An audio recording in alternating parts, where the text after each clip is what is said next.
Hello, I'm Jeff Leiker, author of The Toyota Way and 7 other books about Toyota's management system.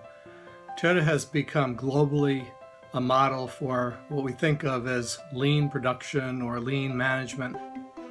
What's less known is that Toyota is also a global benchmark for research and development. Toyota is consistently in the top 10 in R&D spending in the world. In some cases, they've been 3 or 4, depending on the year. In 2014, they spent over $9 billion US on research and development, making them number 7 in the world. I'll be speaking about their R&D system on November 20th in Milan, Italy, and I hope you'll join us. We'll have a very lively discussion about Toyota, lean, continuous improvement, and fundamental innovation. Toyota, like other large companies, is doing very fundamental innovation, basic research in laboratories. For example, they're looking at biology as a way to fuel vehicles, but they also have done a lot of very cutting-edge, what I call deliberate innovation. That is, innovation with a clear purpose, with a clear future goal that's intended to produce an actual vehicle. One example of that is the Toyota Prius line. The first Toyota Prius was not a car to make money for Toyota in a certain niche, but rather it was a car for the 21st century. This is about 10 years or more before the 21st century, and the president of the company said, "We're just not ready for the next century. We haven't fundamentally changed the way we design and build cars since the company was formed. We need to think ahead." And that immediately led to a team of very high-level executives who put together a concept, which led to a team which put together a more detailed concept, which was really the basis for the Prius, which then led to a team that developed the first production Prius, which was the first large-scale production hybrid vehicle in the world. Now, the reason for that vehicle was for Toyota to learn.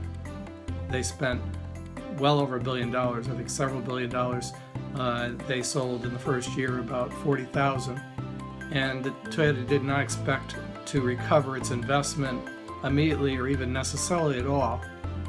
They just wanted a vehicle out there to learn from, and that then led to the second generation and third generation, and now in the world there are over 8 million Toyota hybrid vehicles. Prius is the most common.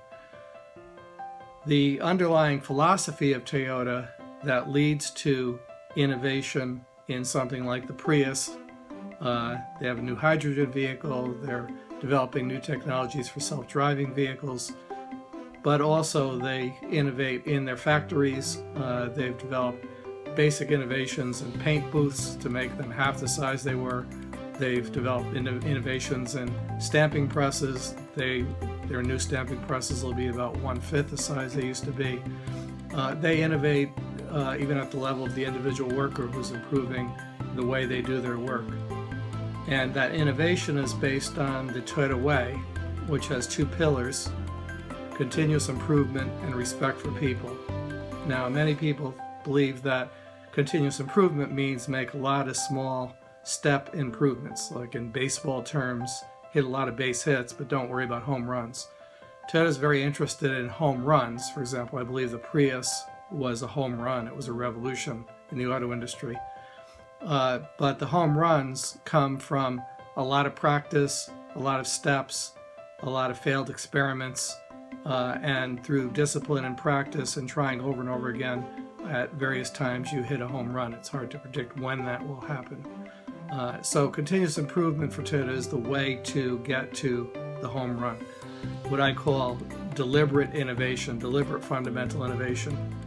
I'll be talking in more detail about that in Milan, interested in your stories, and talking about how every company can intentionally, deliberately innovate to reach the goals you need as a business, and how you can make deliberate innovation a way to succeed every time you have a clear vision of where you need to go.